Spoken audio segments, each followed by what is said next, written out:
की सन्मान्य जयराम बर्वे साहेबांच्या स्मृती दिनाच्या प्रित्यर्थ जी एक प्रथा परंपरा सुरू राहावी, तर त्यांनी समाजासाठी मांडलेले विचार हे कायम संस्कृतीत ठेवण्यासाठी, विचार लोकांना जाण्यासाठी एक कार्यक्रम होत राहावा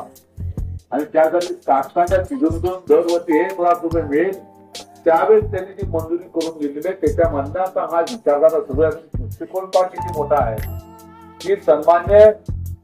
त्या ठिकाणी जयराम बर्वे साहेबांनी मांडलेला विचार सर्वसामान्य मासेमारी जीवन समाजापर्यंत गेला पाहिजे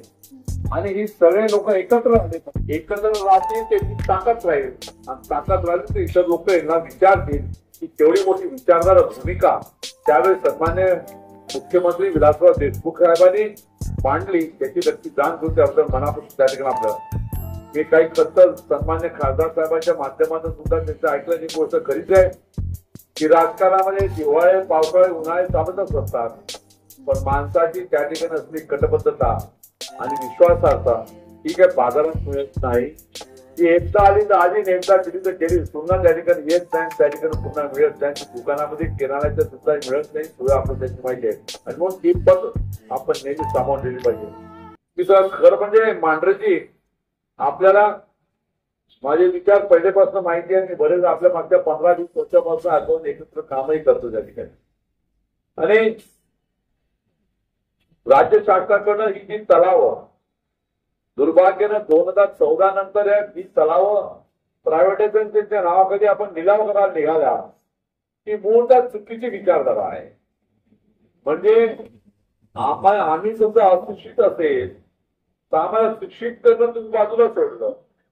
आणि जे शिक्षक आहे त्यांना आमच्या ठिकाणी आणून बसून देणं विचारधारा चुकीची आहे. नवीन बदलत्या काळामध्ये समजा मासेमारी हा उपक्रम नवीन पद्धतीनं करायची गरज आहे तर त्याला तुम्ही आम्हाला त्याचं शिक्षण दिलं पाहिजे, आमच्या पाठीत उभं राहिलं पाहिजे. तुम्ही आम्हाला त्या ठिकाणी कशा पद्धतीचे आपण किती प्रयत्न केला तर डीपीडीसी मधून बियाणं देण्याचं पहिली स्कीम राबवणारा मी तुम्हाला माहिती आहे सर.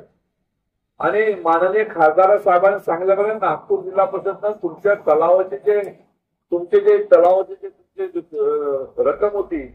ती कमी करण्याचं काम त्यावेळेच्या तत्कालीन जिल्हा परिषद जनतेच्या सौभाग्य लक्ष्मीदेवी बर्वेच्या माध्यमातून झालेल्या जिल्हा परिषद जनरल बॉडीचं मीटिंग ठराव घेऊन हे सुद्धा आपल्याला विसरता येणार नाही. आणि माझी तर कल्पना ही विचार आहे पुढे मला आलं तर नक्कीच आपण त्यामध्ये सत्तानंतरी राबवू की हा जो समाज आहे समाजाला किफायतशीर मासेमारी कशी करता येईल याचं शिक्षण देणं गरजेचं आहे. याला वेळेच्या चांगलं बियाणं उपलब्ध